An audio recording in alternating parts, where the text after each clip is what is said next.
नमस्कार दोस्तों, आज बताऊंगा उन देशों के बारे में जो वर्ल्ड के बिगेस्ट डिफेंस एक्सपोर्टर्स की श्रेणी में आते हैं, जो हथियार बेच बेच के बिलियंस ऑफ डॉलर कमाते हैं और प्रॉफिट के चक्कर में कई बार अपने सिद्धांतों को भी ताक में रख देते हैं। लिस्ट को टॉप किया है अमेरिका ने एज एक्सपेक्टेड।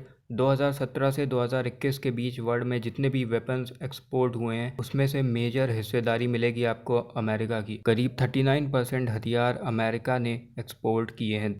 अब ये आंकड़ा लगभग दुगना है जो रशिया ने वेपन्स बेचे हैं और लगभग 10 गुना जो चाइना ने अपने क्लाइंट्स को दिए हैं। अब यूएस वैसे तो 96 कंट्रीज़ को हथियार बेचता है, लेकिन जो इनके मेजर खरीदार हैं उसमें आती हैं middle east countries. More specifically बोलो तो सऊदी अरेबिया, यूएई। और जाहिर सी बात है सऊदी अरेबिया इन हथियारों का इस्तेमाल करता है यमन के खिलाफ यमन का कबाड़ा करने के लिए। और यूएस का काफ़ी विरोध होता है कि इन लोगों को हथियार मत बेचो, लेकिन क्या ह्यूमन राइट्स, क्या डेमोक्रेसी, जब प्रॉफिट का मामला हो ओनली यूएस इंटरेस्ट। जबकि सऊदी अरेबिया और इजिप्ट दोनों ही रिप्रेसिव रेजीम्स हैं, डेमोक्रेसी नहीं है। सेकंड पे है रशिया 19% की हिस्सेदारी के साथ Sukhoi S-400 missile defence system से लेके और भी state of the art weapons ये लोग एक्सपोर्ट करते हैं। भारत के तो करीब 70% हथियार रशिया से ही आते हैं। इंडिया के बाद चाइना सबसे बड़ा खरीदार है रशियन वेपन्स का, लेकिन हाल ही में इनके एक्सपोर्ट में गिरावट देखी गई है क्योंकि भारत समेत कुछ खरीदार जितना पहले वेपन्स के ऑर्डर्स दे रहे थे उतने अब नहीं देते हैं।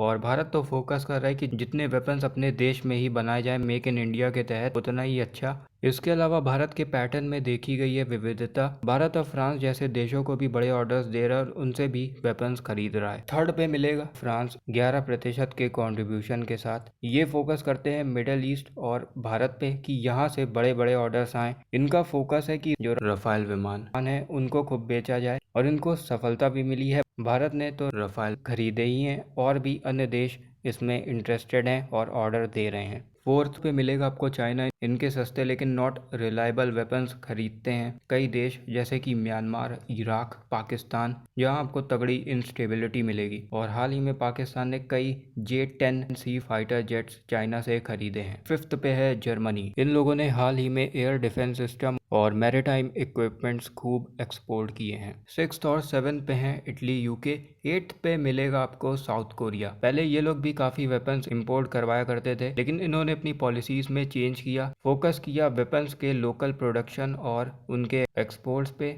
जिसका इन लोगों को फ़ायदा भी मिला। इनके एक्सपोर्ट्स तेज़ी से बढ़े, जिसमें से K9 थंडर काफ़ी पॉपुलर रहा। फिनलैंड, पोलैंड से लेकर भारत ने भी K9 थंडर को खरीदा। हम लोग इसको जानते हैं K9 वज्र के नाम से। नौवे पे है स्पेन 2.5% के कंट्रीब्यूशन के साथ। अनमैन्ड एयरक्राफ्ट हो गए, मॉर्टार शेल्स, इसमें इन लोगों का काम काफ़ी बढ़िया है, खूब इन लोगों ने एक्सपोर्ट्स किए। और लिस्ट में 10th नंबर पर है Israel. Guns, radar, armaments, missiles, rocket, इनके एयर डिफेंस सिस्टम और भी state of the art weapons ये लोग एक्सपोर्ट करते हैं। और जब आर्मेनिया और अजरबैजान की वॉर हो रही थी तो इन लोगों ने खूब अजरबैजान को भी हथियार बेचे थे, जिसका आर्मेनिया ने विरोध किया था। लेकिन जब बिलियंस का मामला हो तो इसराइल क्यों ही रुकेगा। अब अगला सवाल ये है कि भारत की कैसे एंट्री हो सकती है इस लिस्ट में। तो देखो, संभावनाएं अपार हैं। हाल ही में भारत ने ब्रह्मोस बेचे हैं फिलीपींस को। ऐसे ही स्टेप्स हमें और लेने होंगे। वेपन्स बनाने के लिए प्राइवेट प्लेयर्स को और प्रमोट करना होगा। डिफेंस कॉरिडोर की जो बात चल रही है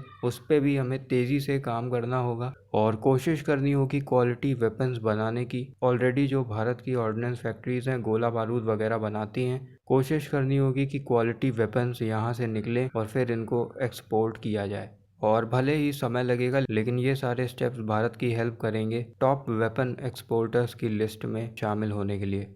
आप भी अपनी राय बताइए कमेंट सेक्शन में कि इंडियन गवर्नमेंट वो कौन से स्टेप्स ले सकती है जिससे कि भारत के भी वेपन एक्सपोर्ट्स तेज़ी से आगे बढ़ें। ऐसे ही इंटरेस्टिंग वीडियो लाता रहूँगा। वीडियो पसंद आए तो इसको शेयर करो और चैनल को कर दो सब्सक्राइब।